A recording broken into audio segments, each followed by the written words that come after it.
Welcome back. It is still News Up Thursday. We are shifting gears as we begin our conversation segment on the show. Yes, we're looking at the road to 2023 general elections, the need to begin to engage national and state assembly candidates going forward.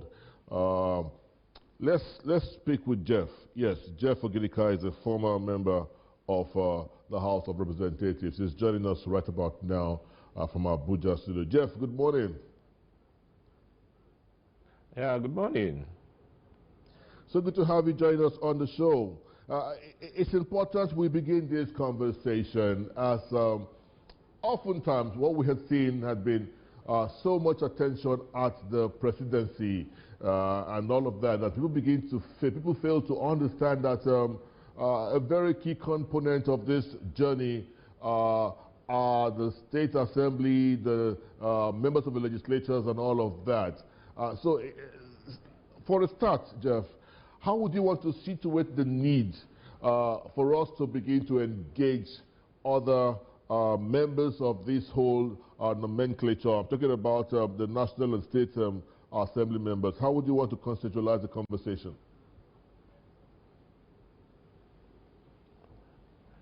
Yeah, thank you. The sequence of events in our polity is a subject of our laws. The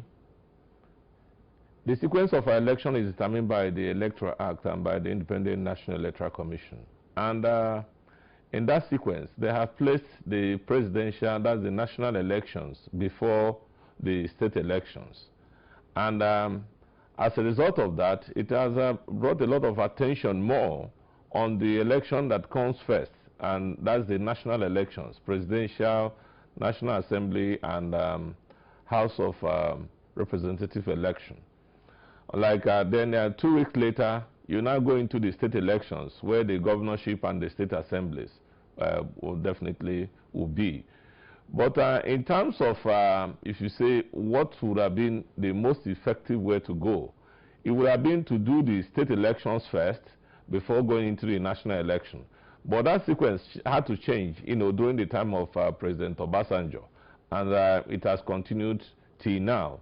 That time it was because of his deals with the governors. He felt that they have to respect his own part of the deal first before he will now honor their own part. So they had to agree that they will do the national elections first. But before then, it used to be state elections before national elections. And that goes to show the type of political structure that we run. The political structure we run is where the power is so concentrated on the executive arm of the government. Power, in fact, is always said that the Nigerian president is the most powerful president in the whole of sub-Sahara or the whole of Africa. Not because of the size of the office, but because of the kind of powers they exude. You will see that immediately the presidential election is concluded, the president determines who becomes the officials of the National Assembly. And it doesn't happen in other climes. And ultimately also determines who becomes the head of the judicial arm of government. And with all these powers concentrated in one person, everybody is interested in that presidential, not knowing that the president will act according to the laws that will be made by the National Assembly. But it's as a result of the kind of politics we run here, where there is no independence of the other arms of government. The other arms of government, the legislature and the judiciary, seem to be subsumed under the caprices and the whims of the executive arm of the government. So once elected as the president, or as they used to say it in our climb, executive president, you become the CNC, you become everything. The whole instruction, everything now, trickles down. So that's why so much attention, so much energy is dissipated in who becomes the president. If not, it shouldn't have been that way. The National Assembly controls the treasury of the country. There should be a lot of interest in who controls who makes laws that controls this treasury. So, and but in our own case here, emphasis is more on the president. Nobody is much interested in seeing that we elect the right people, getting very credible candidates, getting people with experience, getting people that can. Almost all the presidential candidates, you see them, there has to be a lot of reforms in our budgetary process, in our legal framework. All those things has to be based on laws that come out from the National Assembly, and then also based on our judicial reforms, also based on whoever is heading the judicial arm of government. So it's important that we as Nigerians, as we march towards this 2023, that for me, the states elections are as important as the national election. You will see that more than almost 40-something% of the total income of the country goes to the states and local governments. And in that case, it is important that we get concerned about how affairs are managed at those levels. Today in the country, our local governments are not functioning. We have to elect people who go to the state assembly who will help to see that the local government system functions. All the 774 local governments in the country are in very comatose form, and the monuments for local governments are not used for the government and people of the those are local governments. They're in the control of 36 governors in the country, and that there's no exception. So it's important that, for me, if you ask me, which is the most important election, I would say it's the state assembly election, because the state assembly determines the laws, the budget of the 36 states of the federation. They are as important. If you get them right, anybody can be the governor, because the governor works with respect to the laws made by the state assemblies. But what do we have today? We have state assemblies that are now appendages. You see state assembly members wearing uniform with our commissioners that they are even happy to, or so excited to be members of the executives. Some of them are even appointed into the local government councils as even sole administrators, somebody working as a state legislator. So it baffles one's imagination. So I will urge all Nigerians that everybody will go back to their constituency and ensure that they get very credible people elected as members of the House of Assembly. And then vis-a-vis, if you have a good House of Assembly, anybody can be the governor. Jeff, good morning. Yes, you've laid down the conversation for us to have today.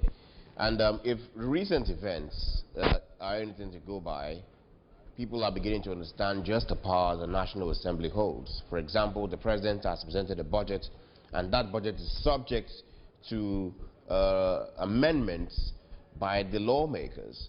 The minister, who many would have thought would have appealed to the governor, to the President, to have an adjustment to the allocations to his ministry, is appealing to the lawmakers to have that adjustment done.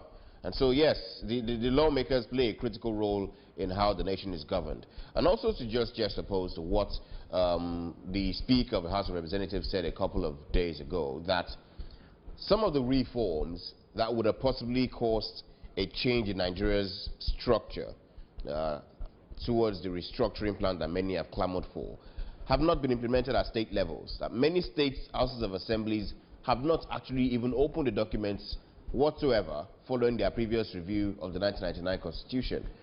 And so, how do you think people at state level must begin to interrogate those who are going towards representing them at state and at national levels? How can we begin to interrogate them, and on what lines can we do that?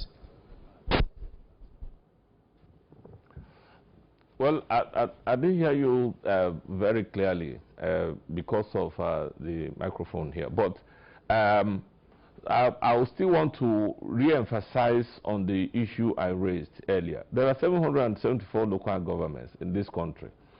There are about 8,000 something state constituencies. It's important that our Nigerians, our people, get interested, everybody should go back to their local government. Ensure that they elect very credible people to go to the state assembly.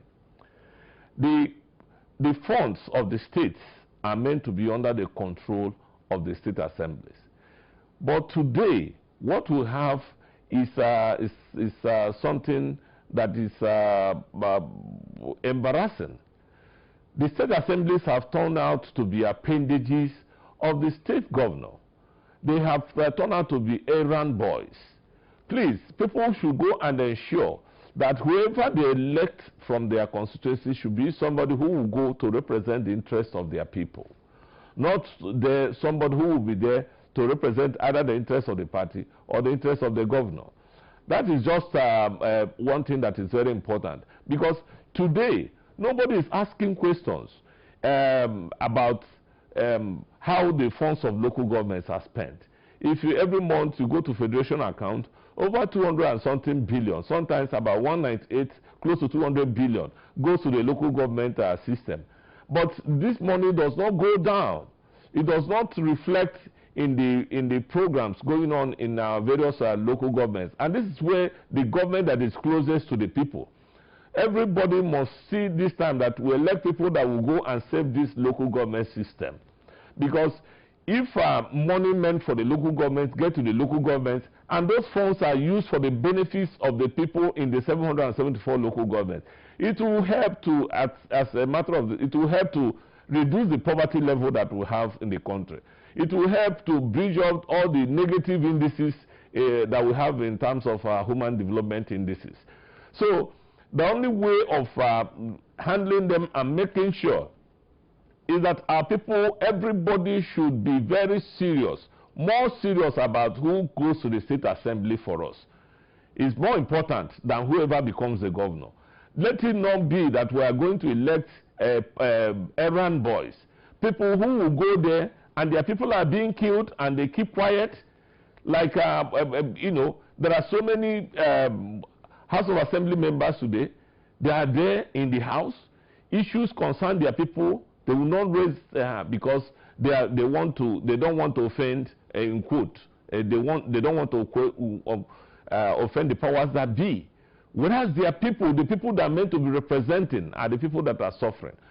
So, and if you also check the amount of money that goes to this level of government, it's enormous.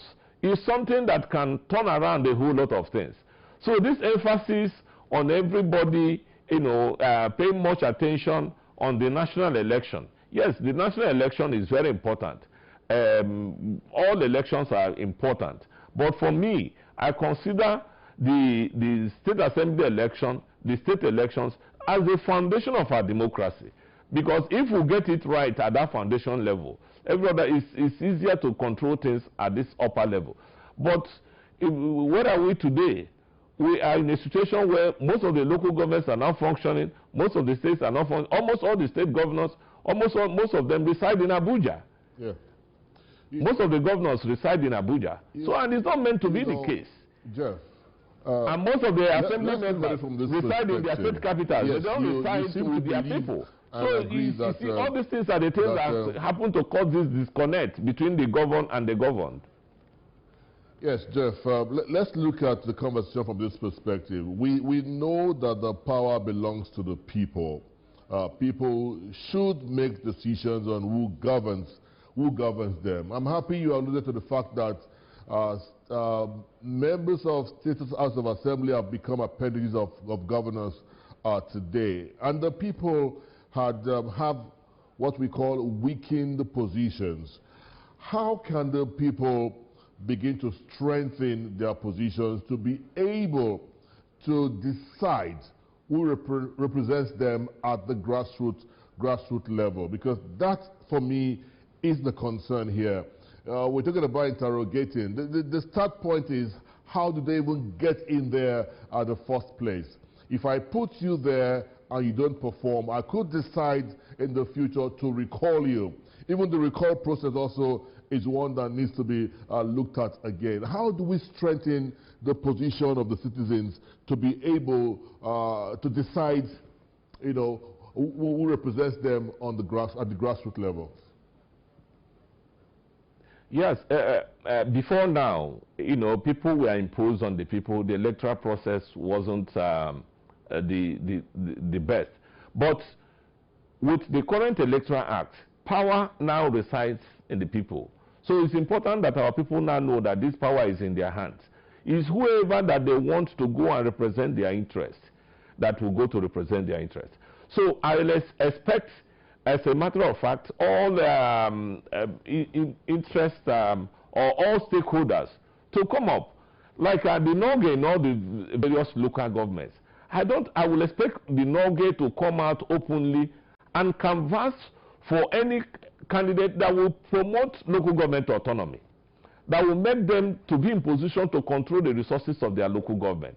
And any candidate that will go to the state assembly that will not protect that interest, they will not vote for such a person. So that now Nigerians have opportunity to determine who will represent their interest. Let them not base it on who comes up with more money or who comes up to settle them. Anybody that buys your vote now definitely will think that he has settled you. When he goes to the assembly, he doesn't owe you anything. So it's important that now that the power now resides with the people, the power now resides in your PVC. The power for who becomes the next member of the state assembly or the governor of your place now resides in your thumb. It now resides in your PVC. It's for you now to decide. So if you now relinquish that power on the author of you have been given 10,000, you have been given rapper, you have been given this and all the rest of them, you will also go to complain for like 4 years. I can tell you, before now, people don't really say, maybe they voted for us and those people that are there representing their interests. But if anybody knows, and there's also power of recall now, if we elect someone and in 6 months, 7 months, he's not doing what we want him to do, it is not possible to do a recall. You will now see that before the laws guiding recalls makes it so difficult in terms of the number of accredited voters, the number of registered voters, all those things are changing in the law. It will now be possible under this our current system to recall a legislator. So any legislator that doesn't do well now will be recalled. And he will know that the power does not reside in the government house. The power resides with the people. And you can also see the kind of obnoxious practices and obnoxious laws that we also have in our system. You can imagine that in my state, Imo State, the Imo State House of Assembly that I pride to be a member of, I was there between 1999 to 2003. Still, today is a shadow of itself. That a whole state assembly can suspend their members, suspend an elected legislator for a year, going for months, going to a year, and especially for people that are challenged. My own honorable Nadimele was suspended by the Imo State House of Assembly for months. For doing what? Nothing. For doing nothing. That a commissioner in the state and the governor doesn't want him to come to sit on the floor of the assembly to represent the people. It's shameful. And in fact, I want to take advantage of this program to urge the Speaker of the Imo State House of Assembly to please urgently recall Honorable Nodimele, the member representing Osun State constituency, to come to represent the people of Osun that voted for him. We voted for him. For this length of time, we are challenged. We don't have anybody to speak for us. So this is the kind of thing that they have turned the state assemblies into. So it's important that we get concerned about what happened at the state election. So let that assembly recall a member. Let him go there. And if he goes there, he should go there to speak for us. Our people are in pains. Our markets are being bombed. Our youths are being killed. And there's nobody to speak for us. And nobody can listen to us. So these are the issues that are, But thank God, certainly, thank God we now have the PVCs, the beavers, the electronic transmission, that it will no longer be possible for us to have the kind of magic 388 that we had in our state. It will no longer be possible to have manipulation of our electoral process. The power is now in our hands, and we urge all Nigerians, everybody please go and take issue of all elections very serious. Every election is as important as the other. But if you ask me, Jeff, I can tell you that the foundation, the state assemblies election, are more important than the national elections. Certainly, Jeff, you know, taking the state assemblies has to become a very critical issue. You look at the UK, for example, and how they've had to transition within 3 prime ministers within a couple of weeks. Some would even say a couple of hours, you know, due to how swiftly prime ministers have changed in recent years to what it was established before. And that is down to the kind of conversations that are had at the UK Parliament, where everyone is expected to represent their people, represent their interests, and bring it forward when they're having debates. And of course, if someone who has been elected over you is not performing, you can query them. We barely see such debates in this part of the world. And so many are wondering, as you mentioned earlier, if governors having a major control over those that are elected into the Houses of Assemblies is a major reason as to that. So my question to you is, if the people are to vote come 2023, what should be the questions they pose to those who want to represent them at House of Assembly level and at National Assembly level? Well, as you said, the parliamentary system is slightly different from the presidential system we are running. But representative is a representative. You are there not just to do your will, but to do the will of the people you are representing. The people's interest, when it runs contrary to your own personal interest, the people's interest must prevail. That's just what the system should be. But whether that is the system here, it's not. And that's why some people are still clamoring that we still have to see what we can do about this, our presidential structure of governance, concentrating power in one person and then all the rest of them.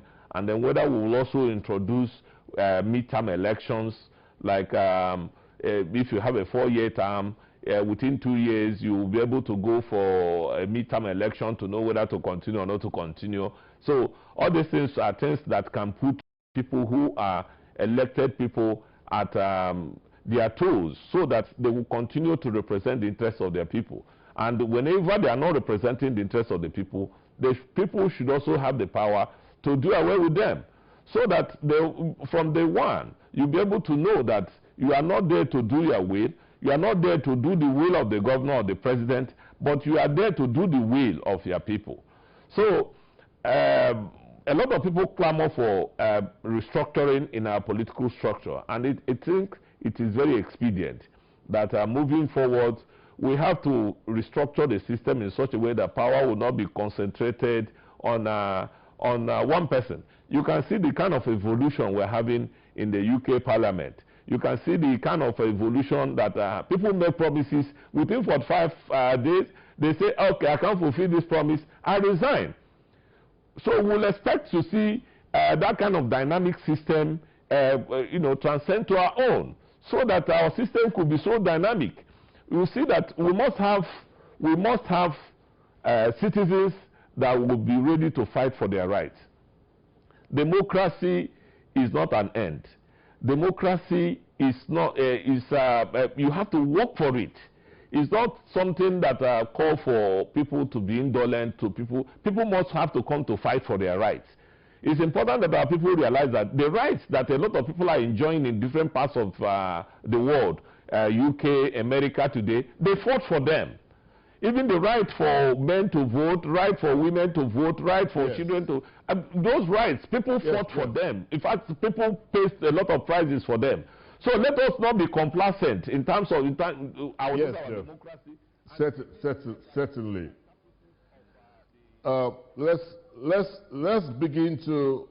Let's interrogate the process of recalling a member of the State House of Assembly as enshrined in the Constitution, in the 1999 Constitution, Section 110 of the Constitution. for the recall of a member of the State House of Assembly. It talks about a petition. A petition must be written and signed to the INEC officials, so to INEC rather. It says the petition must be signed by more than 1/2 of persons registered to vote in that House of Assembly member's constituency. More than 1/2 of the registrants for that election must sign a petition to have a member of the State House of Assembly recalled. How Herculean could this be? I mean, this, of course, I think could be a very difficult task for people to do if there is a need for them to recall any member of the House of Assembly. This is indeed a very Herculean task. Yeah, I can tell you it's very easy. It's very easy to do that. But what happened is that our registers were overbloated. It's important now that from the 15th of this month, INEC will be publishing the temporary register, and they have enjoined everybody to help in the cleaning further of the register. If they clean up the register, in terms of, you see that in the past, our register has been in such a way that most times the turnout to the election has been less than 30% or thereabout. If they clean up the register and we have the actual number of people in the register, I think that figure of half can easily be realized.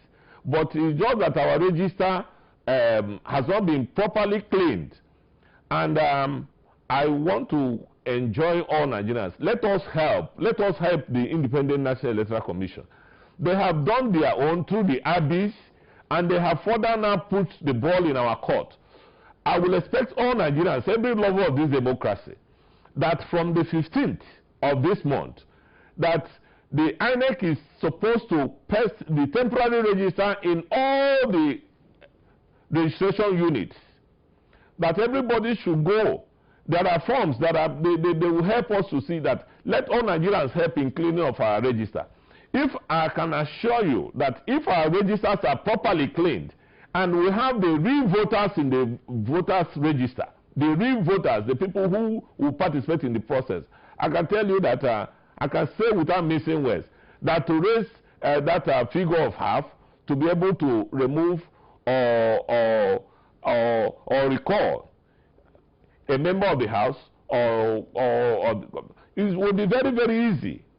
But because our register was overbloated, our register has to be properly cleaned. So let's clean it up. When we clean it up and we get to that process, I can tell you it will be an easy thing to do. Okay, Jeff, then you still haven't answered my question. And while it is good that we have a bit more clarity into the process of recalling a lawmaker, the elections are coming, and it's just about 3-4 months till we get to that period. What are the questions that the people must begin to ask the lawmakers that are coming to represent them at national and state levels? Where should the conversations be? What should be the questions I pose to someone representing Surulere, for example, at state level and at national level? Okay, I can tell you, I won't give an instance with Lagos. Let me just give instance with my state. I'm from Osu local government. I'm from Olu-Osoru East Federal Constituency. The major thing that people, at any point in time, you have the major chief complaint or major problem of the people. You ask your people today, what is their major problem? What is the major problem of our people? And for instance, if you come to the average person in Osu today, the average person in Olu, or the average person in Olu East, and you ask them what's their major problem. I try to do that in the process of interaction during campaigns. And the first thing they address you is that is the issue of security concern, the issue of the security problem. And the first thing that the people will need to do will be to extract commitment on the what do you think you would do on this issue of security? You must be hard. We have a situation where today we have a lot of security challenges in our state, and you see some state assembly members, You see some federal members, they are deaf and they are dumb. They can't talk, they can't speak, and they can't make suggestions. And we are there, and the problem has enveloped the people. So all those are critical issues. If it is basically economics, they will say, what is your position on this issue of economy? What is your position on the issue of derivation? What is your position on all issues that confront the people as a people? Like if, for instance, like our Osu people, we would like to call all the people that want to represent us, and we'll find out their position and say, please, as a member of the State Assembly, what is your position on local government autonomy? Will you be in the State Assembly where over 160 million or close to 200 million every month will come to our local government, and that money will not be used for the good people of Osu, but rather that money will be used, and that money will end into the private pocket and end up at the bureau de change? We will find out, are you that kind of legislator that will go there and they will promise you that they will put an additional money in the chairman's security vote, and the people will go and share it, and at the end of the day, the whole money that is meant for some people will not come for some people? Are you that kind of legislator? So, on all issues that confront our people, we should be able to sit the people down, sit the legislators down, and ask them questions. What is your position on issue of security? What is your position on the issue of economy? What is your position on the issue of agriculture? And all these issues. We will raise all of them, and we will expect them to address us on them, and we will hold them accountable by the promises they have made us, in such a way that by the time they go to the assembly, if they start doing what is contrary to what they promised us, we now know that they have reneged on their words, and we can have it as a way to possibly work for their recall. It appears you're trying to adjust your device, and that is mobile. But, you know, it's quite interesting that you've asked these questions. I've lost yes, however, you know, asking the questions may not be enough. What do you think that we should do? Do we need to also put them with regards to infrastructure at local levels? Because we do know that there are allocations for infrastructure at national and state levels for House of Assembly. Jeff, if you can hear me, I was speaking with regards to infrastructure at local levels.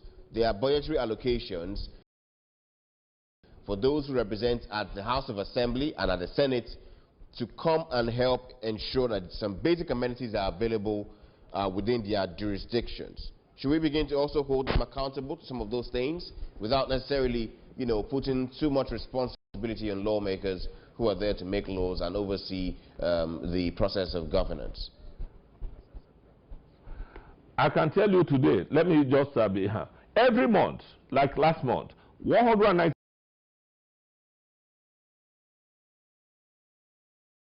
billion went to the various local governments in terms of allocation.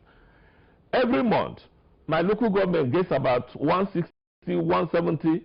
If you subtract the wage bill of the local government, you come up to a situation where you have more than 100 million that is meant to be used for the people of the area. You ask yourself, whoever that will go to represent our interests, must it be somebody that will ensure that this money that is meant for our people will be used for the people of Osu? But the situation where maybe we have somebody representing us, and for 3 years, over 2-point-something billion must have accrued to the people of Osu local government. And you go around, you cannot see a place where one trip of sand has been tipped anywhere. You can't see anything being done by that local government council anywhere. And it is like that all over the country. So we now need to have people that will come and ensure that the money meant for the people is used for the purpose for which it is meant for. This money is meant for the people of Osu local government. If you go to federation account, you see what goes to the people of the local government. It's not meant for the governor, it's not meant for the state, it's meant for the people of the local government. So whoever that will represent our interests will be somebody who will be ready to put his life on the line to ensure that our money gets to us. And then when it gets to us, the people so appointed, like now, it's unfortunate. The only thing you have is transitional councils. So they're not answerable. They're not, today you have sole administrators. They're not answerable to anybody. But we have the duty to make sure that the money accruing to various local governments in the country will be used for the people. So whoever that will go there, that will look the other way because he's receiving some security vote, he will look the other way, whereas the money of the people will hemorrhage and will be turned into dollars at the Bureau de Changes. Such a person cannot represent the interests of the people. And then another thing also is that if this money that comes to the people, they have a duty to ask, how is it being utilized? The money has to be utilized for that purpose. Once they do that, we don't need free will donations. We don't need, for instance, if the 2 billion, over close to 2-3 billion that should have accrued to Osun people in the last 3 years is used in Osun local government, we won't be in the situation where we are today. We won't be in a situation where majority of our people are living in the bushes. So this is the situation. So our leaders, the people we must send to represent us now, must not just be responsive, they must also be there to defend the interests of the people. So that is the situation that we find ourselves. And what I'm giving instance with the place I come from. That's why I don't want to go to Suru later, because their problems may be different. But the situation that we have in Osun, in Olo, and in Oru East is widespread all over the 774 local governments. Yes, people have so much feasted on the allocations of local governments that they have not allowed that tier of government to survive. And this is where the unfortunate thing is that this is where the majority of Nigerians live. This is where the majority of the poor people live. Yes, and this money is meant to... 1 second.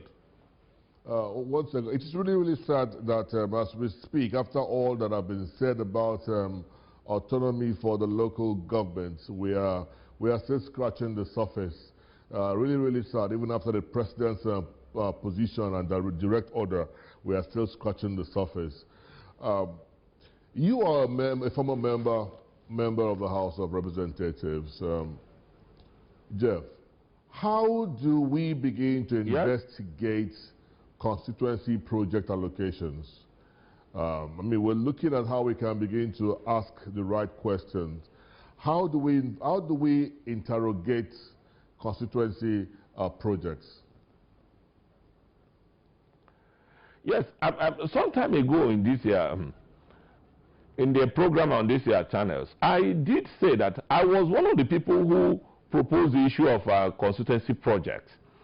The concept of the constituency project, in fact, the first year we started it was in 2004. 20 billion was marked out in the budget. That 20 billion that was marked out in budget was sent to 3 parastatals, 3 agencies. One was 7.5 billion was for rural electrification, 10 billion was for rural water projects, and the 2.5 was for rural health projects. The only thing that members did then was to recommend either you choose a water project and you choose a location where that water project could be. And people were advised to see that it will be in a place where a greater number of people will have access to it. So I support the issue of constituency projects. But what we have presently is a total deviation from the people who conceived the idea of a constituency project. So the idea of constituency project has to come, but it has to be reformed from what it is right now. The situation where today, what you see in the projects as a constituency project is a misnomer. You see people coming up with issues of settlement of disputes between the Ezes and the Ugwezes, community halls, as things that has to serve as constituency projects, my dear. This is a negation of the founding fathers, of the people who proposed that idea of constituency project. The idea was that majority of our people live in the rural areas. It's accepted. So in trying to make laws at the national level, how do we address their concerns? So they have to accept some very critical issues that should go to that level. Issues of health, issues of water, sanitation, issues of rural electrification, and maybe also issues of agriculture, to see how they could use it as a way of empowering our people in those local populace. That's the whole idea of our constituency project. But the now constituency projects now turned into people, people using it to satisfy themselves. And those projects are not projects targeted at solving the problems of a greater number of people. So if I have the opportunity, as I'm trying to request the good people of Osun, Olu, and Oru East to see that I get back to the National Assembly.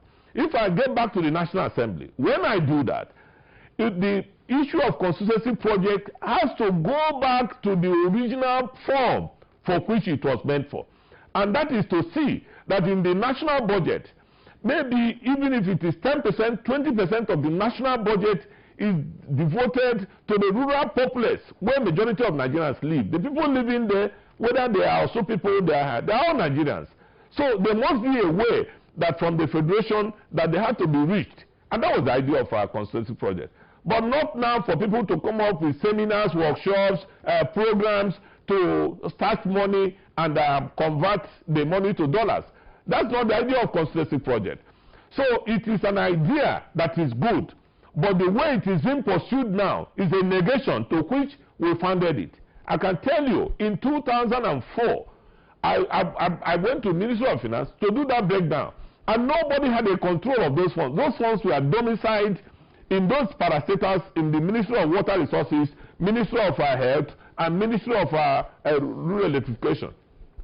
That domiciled there, nobody has control. Yeah, Jeff. Those are issues that will be addressed as time progresses. And we're hoping that Nigerians can pay closer attention to the names of representatives who will go and be their voice at the 10th National Assembly come 2023, and at state level as well, because these are the people who will determine which way the nation will proceed to become. Not only is the president a single individual in a tripartite of government, but he is also going to have to submit to lawmakers as time progresses on laws that they put forward and the approvals for the budget. Thank you so much, Jeff Ojinika, who is a public affairs analyst, for joining us on this segment.